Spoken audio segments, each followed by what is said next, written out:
Good morning, or depending when you're watching this, good afternoon, good evening, or good night. My name's Ross, and I was always told I had a voice for radio, so today we're going to be looking at the top 10 cards from Forbidden Light. That's right, ladies and gentlemen, we're actually bringing it a little bit early. We usually wait till the day it is released, but with pre-releases happening last weekend and this coming weekend, and with other people dropping their top 10 lists, I thought, you know what?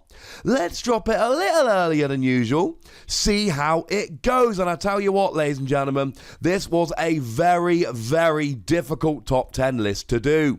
There are a lot of good cards in this particular set. There's quite a few honourable mentions, and honestly, I am not feeling great about my top 10 list at all. I like the top 10, I just don't like the order. So starting off with our honourable mentions, and we are going to have to flick through these kind of quickly, I'm afraid. Starting off, we've got Lycanroc. Lycanroc can do 20 damage plus 20 more for each of your opponent's bench for just 2 energy. At the moment, it's probably better to just play Sudowoodo from Breakpoint, but that's going to go in September when we rotate, and then Lycanroc's going to be good. As a side note, I've done analysis videos of all of these Pokemon. I will put a huge list in the description, so if you want to get videos on any of these Pokemon, that's where you go. Volcanion Prism Star's kind of fun. It's got an ability which forces your opponent to switch their active if you discard a water energy from your hand. That's pretty good for water decks. Ennaporta is quite nice. It lets you move a special energy from one of your opponent's Pokemon to another one, and with something like Strong Energy, you can move it to a non-fighting Pokemon and it gets discarded. Or Double Colorless, move it to a Pokemon that doesn't need Double Colorless. Ha! That could be fun. Sylveon is really nice because it fits with Sylveon GX, and for 1 energy, look at your opponent's hand, discard a supporter, and use it, which is kind of cool, because extra supporter for you while disrupting your opponent. How about Noibat? Yes, that's right, ladies and gentlemen, an unevolved basic. Double colorless energy, look at your opponent's hand, and discard all of the items. That could be quite disruptive. Eviltal GX I'm not a huge fan of, but it has got a GX attack for 1 energy.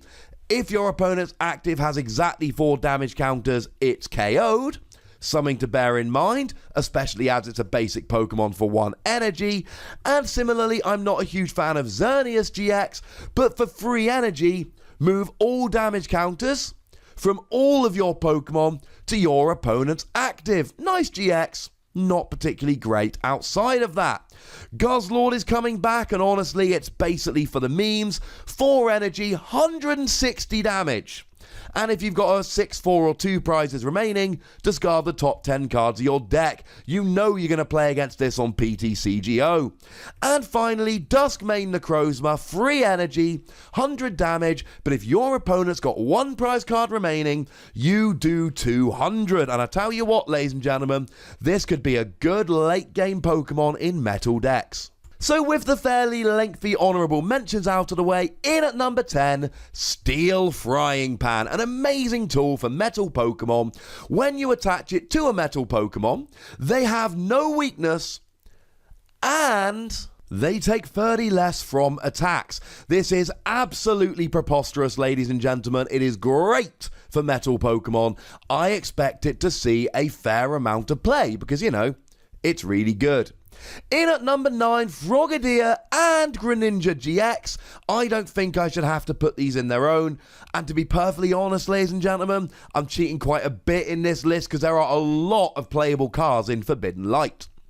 Frogadier, when you evolve it up, you get to put 2 damage counters on one of your opponent's Pokemon.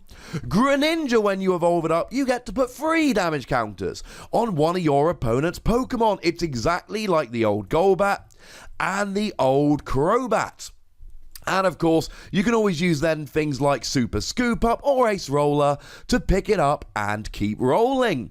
Now, Greninja's also got a decent attack. Water, double colorless, 110, shuffle it back into your deck so that you can then reuse this ability, and a GX attack 130 to one of your opponent's bench kind of sucks. But I do like the main attack here, and I like the fact that you can cycle this through and just keep dropping damage. Expect to see this played with decent single energy attackers like BUZZWOLE in the near future.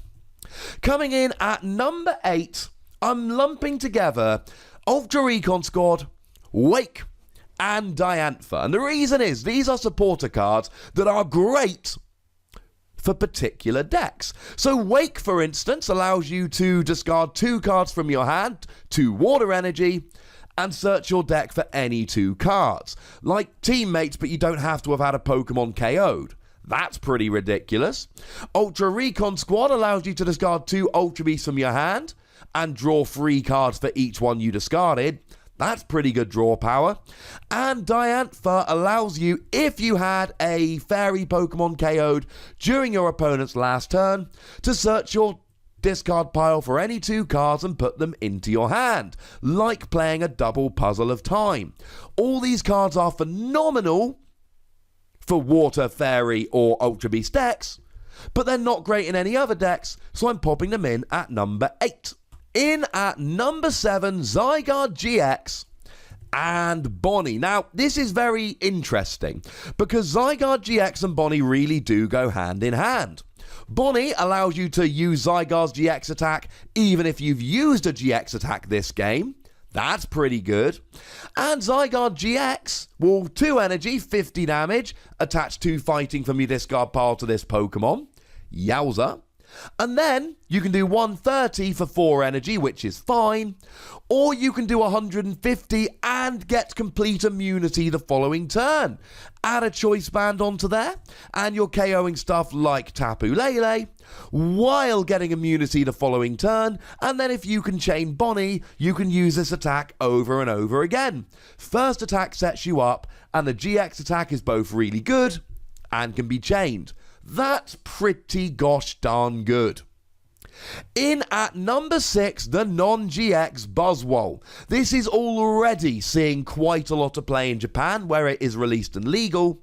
1 fighting energy, 120 damage if your opponent has 4 prize cards left.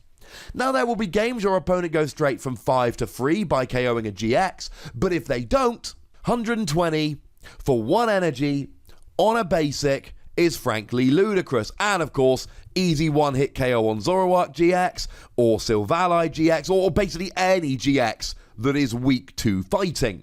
Pretty much any Pokemon that is weak to fighting. It's pretty good. It's a good tech. It's already seeing play in Japan. I feel good putting it at number 6. In at number 5, Naganadel GX. It is a very nice Pokemon, and the main attraction here, for 1 colourless energy, 20 damage for each Ultra Beast you have in play. So you fill your bench with Ultra Beasts, you're doing 120 for 1 energy. Sounds quite nice. And of course you're hitting weakness on BUZZWOLE, that's really good right now. And then the GX attack for 3 colourless energy. Both players shuffle their prizes into their decks and put out 3 prizes. At the beginning of the game, if you've had a better setup, you can shorten the game, giving your opponent not enough time to actually win the game. But if your opponent's then below 3 prizes and you're not, just shuffle back up again. It's a great GX attack that is going to make for some really, really weird games. In at number 4, another Pokemon that's already seeing play in Japan, Diancie Prism Star, or as I like to call it, Double Regirock EX. Pop it on your bench, and all of your fighting Pokemon do an extra 20 to the active. In any fighting deck, it's an absolute no-brainer, and as I've said in many a video, doing extra damage is always good. In at number 3, and I might regret this in the future, you never know, Mystery Treasure. Mystery Treasure is phenomenal. If you can use it in your deck, it's a better Ultra Ball. It says discard 1 card from your hand, not 2 like Ultra Ball, and search for any Psychic or Dragon Pokemon. And yes, that does include Tapu Lele. If you ain't playing a Psychic/Dragon deck, Ultra Ball's still better. If you are, this card is phenomenal.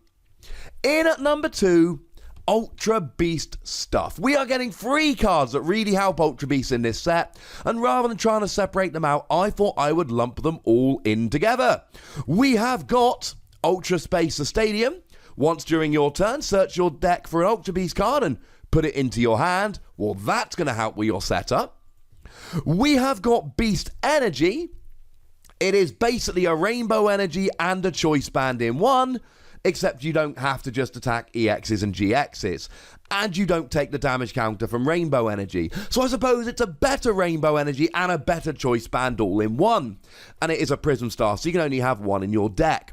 Any type of energy for an Ultra Beast and you do 30 more damage, absolute no-brainer. You're playing an Ultra Beast, you're putting this in your deck. And then possibly the best of all three, Beast Ring.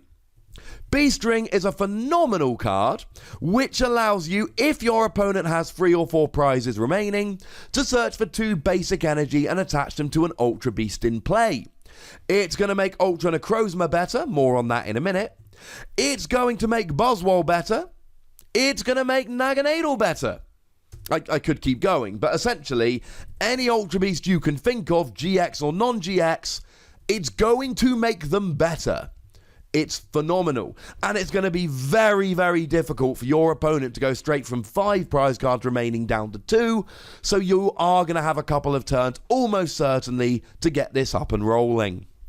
But in at number 1, a pair of Pokemon on which I did a video very recently. And it's already crushing in Japan. It is Malamar and Ultra Necrozma. Malamar has Electric's old ability. Malamar could be number 1 on its own. Stage 1 that just accelerates 1 psychic energy from your discard to one of your bench Pokemon every turn. It's great. And then you get to Ultra Necrozma, psychic and a metal energy minimum. Discard all your psychic energy attached to this Pokemon. And then you do 80 more damage for each head. And the real benchmark here is 2. You discard 2 psychic energy, and you do 180 with a choice band 210, and everything from Zoroark to Golisopod, etc. is all going down. And if you have something that's any beefier, just discard 3. Malamar gets you the energy back. There's no wonder it's crushing in Japan. And then you got the GX attack here, quite nice. Your GX attack says, do 6 damage counters to all of your opponent's Pokemon. Now, you can only use it if you and your opponent have 6 combined prizes or fewer, but that's okay. I am absolutely fine with that. In the middle of the game, late game, you might be able to absolutely wreck with this GX attack. This is already one of, if not the best deck in Japan, and a bunch of the other cards that we've already seen from this list, from Diancie, Prism Star to Beast Energy and so on, are already seeing a bit of play. And I only expect this to increase in the future. I like this set. I think it's got some phenomenal cards, and I think it's got a whole bunch of interesting cards that may see play here and there. I am not sold on my ordering of 1 to 10. I do think my top 10 is the top 10, although I've clearly cheated and grouped a few cards together. But I really am not particularly keen on the order, because I think we won't really know. There's no outstanding card here, like when Guardians Rising came out and I was like, well, Tapu Lele. There's no card like that in Forbidden Light, but there are a lot of good cards. Argue with the order if you want, but you know my deal. I would like a full top 10 list, and you can put that in the comment section. Go nuts, but be nice. If you're telling me to drop a card, you've got to tell me what you would put up in its place. If you're telling me to put a card higher, you've got to tell me what you would drop in its place. Them's the rules, ladies and gentlemen. And without rules, how can we possibly have fun? Do make sure you like this video, subscribe to this channel, follow me on Twitter at the Wassy, and Twitch for some live action at twitch.tv/PTCGRadio. And if you want to support the channel, get some bonus podcasts, etc., I think you should, but I'm a little bit biased. Head on over to patreon.com/PTCGRadio. That's where you can do that. And do go check out Wassy Plays. There's video game action, there's Dragon Ball videos. A new one went up yesterday. It's fun. I think so anyway. Go check it out. But by far the most important thing, as always, is to look after yourselves. Until next time. Thank you very much for watching. My name is Ross, and you've been watching PTCG Radio.